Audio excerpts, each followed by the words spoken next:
Good morning, everyone. So you might hear some banging around. We live in a subdivision where they're building like 5 houses right now, so that's my norm to have people banging on stuff. But I wanted to, let me put my little tan thing on because I live in Ohio and I don't have a tan. I wanted to go over this topic of why I think every single person should not have gluten in their diet and why people with thyroid issues especially should not have gluten. Okay, now there's so much different information out there, and I heard something yesterday watching The Thyroid Secret. If you're not watching those series, you definitely should check it out. But the way that they worded it made complete sense, and I've known all along like why people shouldn't have gluten, but I wanted to share it with you guys because I was like, oh my gosh, that's so simple and just makes so much sense. Okay, so in our bodies, we all know that we have antibodies, right? And I want you to think as I'm talking about this as antibodies are like a police officer, okay? And I guess police officers because we've got many of them. And they're in our bodies. And when we eat food, when we eat anything, our antibodies are looking at that food and saying, is this a toxin or is this something okay for this human to have in their body? Okay? Gluten or wheat is a mild toxin for every single person, okay? I will fight you till I'm blue in the face about that. It's not good for you, okay?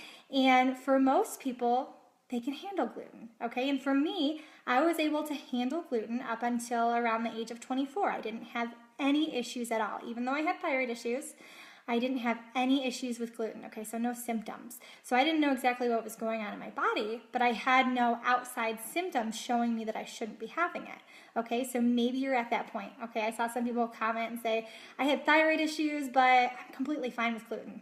Let me tell you why, okay? So most of us can handle gluten, okay? And it is a mild toxin, so when you eat gluten or something that has gluten in it, your antibodies are saying, is this okay? Is this okay? And they usually shoot it down, okay? They kind of push it out of your body so it doesn't harm your body, okay? And all of us have a line, okay, of how much gluten we can have. And I can't say how much gluten you're supposed to have and how much gluten I'm supposed to have. Some of us are more sensitive. And when you cross that line, your body starts having issues with gluten, okay? So for some, it may have popped up when they were younger. Others, they may have been born with it. Others, you might just be having the issues now, or maybe when you were 50 or 60. It really is just different for every single person, okay? But once you cross that line, your body starts having more issues, okay? Not just with gluten, but with other things that are coming into your body. So for me, it was first gluten, then it was dairy, then it was cruciferous vegetables, then it was nightshade vegetables, then it was nuts, then it was eggs. It was like my body was just going nuts, okay? And one of the reasons I did autoimmune paleo. So, with people with thyroid issues, this is why this is important. Even if you haven't crossed over that line where you've started to have symptoms, okay? Your body is constantly, every time you eat something with gluten, it's saying, let me shoot it down, okay? It's those antibodies with the gun, okay? And they're like, now, gluten has the same amino acid chains as your thyroid gland. Okay, and your thyroid gland, it's like 100 million different chains of amino acids. But your thyroid gland and that gluten have some of the same chains of amino acids, okay? And in our bodies, I want you to think, and this is where it gets a little confusing, so I'm going to try my best to keep it clear. In our bodies, we all have bloodstreams, right?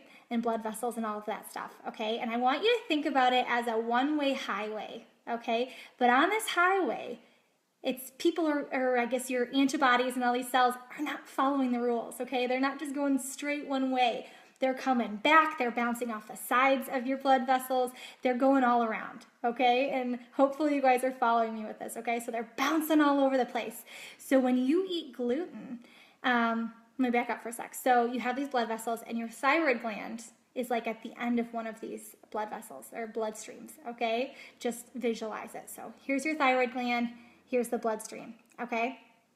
So when you eat gluten, your antibodies come to your rescue, okay? And they're like, we don't want this foreign invader in here. We're going to shoot it down, okay? And they're going in and they're trying to shoot, But as your cells, as your thyroid gland, as everything is right there and it's kind of chaos, the antibodies just start shooting, okay? And they see that your thyroid gland has some of the same amino acid chains that gluten has, okay? And this is where it gets serious. This is where it gets dangerous. This is when it's not a laughing matter, okay? Although I'm being kind of funny with the guns and stuff, it's not a laughing matter, because when you have a thyroid issue or you're having symptoms and you haven't quite been diagnosed, okay, this is the time when you should really be cutting out gluten, because every time that you have gluten and those antibodies start shooting, they start hurting your thyroid gland, okay? And the more that thyroid gland gets hurt, the more symptoms that you're going to have, the higher your antibody count is happening, the more inflammation, all these different things are going on in your body, which is making you more susceptible to becoming Hashimoto's, okay, and having more symptoms. And we want to avoid that, you guys. We want to protect that thyroid gland. We want to love on it. We want to, do everything that we can do without having to take pills, okay, to protect it and repair it, okay? And for most people who are on their early stages of thyroid issues, you can actually repair your thyroid. Yeah, I just said it. You can repair your thyroid and you can get to the point where you don't have to take meds, okay? And with my research, I'm getting chills thinking about it because I was never told this. I've had thyroid issues since I was 13, and I was always just told that you take a pill and eventually other things were going to start happening, okay? And maybe you're at that point too, okay? And your doctor was like, this is all you can do. But you do have a choice. You do have a way to, maybe you can't get off your thyroid pills because your thyroid is way gone, or I've talked to a lot of people who have had thyroid cancer and had their thyroid removed, but you can at least get rid of those symptoms, okay? Get rid of those symptoms and not have to have these other things start happening. Because once the thyroid goes down, you guys, your thyroid controls everything. It controls everything. Not just weight gain, but like your temperature and how your brain functions and your hormones and, gosh, everything, okay? And it's so important. So if you're wondering, should I cut out gluten? Oh my gosh, cut it out, you guys. Whether you have to pass up a donut at work or have a gluten-free cake for your birthday instead of having that regular cake that you usually get to have, isn't it so much more important to have your health? From coming from someone who has been on both sides, okay? I love food, okay? You guys see me as a nutritionist and a health person, but I love food, okay? I love dessert. I love bread. I love all that stuff. And my health was so much more important that I gave that stuff up. And it's been about 3 years, 3 years that I've been gluten-free. And if I can do it, you can do it. Okay, so I wanted to share that with you guys. I also wanted to share before I hop off and I got to go answer some of your messages that my first group of thyroid ladies, they are through their first phase. We're moving into phase 2 and I'm seeing their results come in from this last week. So it's been about 3 weeks and 10 pounds, 10 inches was one of them, 8 pounds, 14 inches, 10 pounds, 10.5 pounds and 9 inches, 5 pounds and 7 inches, 8.4 pounds and 4.5 inches. I'm not going to share their names because I want to protect them for that.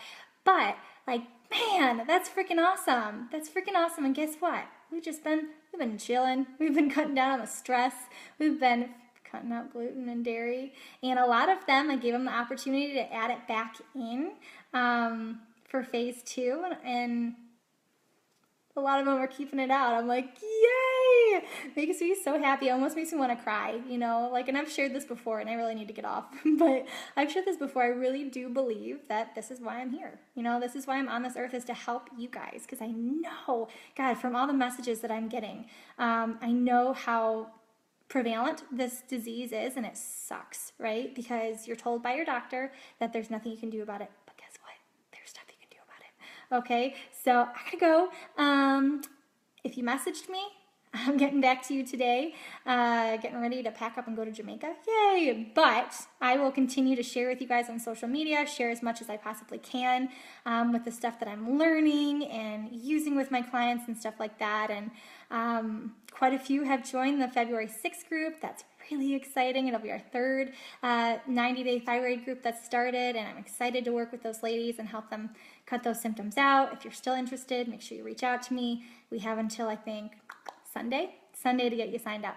So, okay, I want to see. Is the book called Paleo Immune? Okay, so the book that I recommend is by Mickey, I don't remember her last name, but if you type in Google, guys, Mickey Autoimmune Paleo, you're going to see a book pop up that has, I think the cover has like, it's almost like kale or some kind of green leafy veggies on the front of it.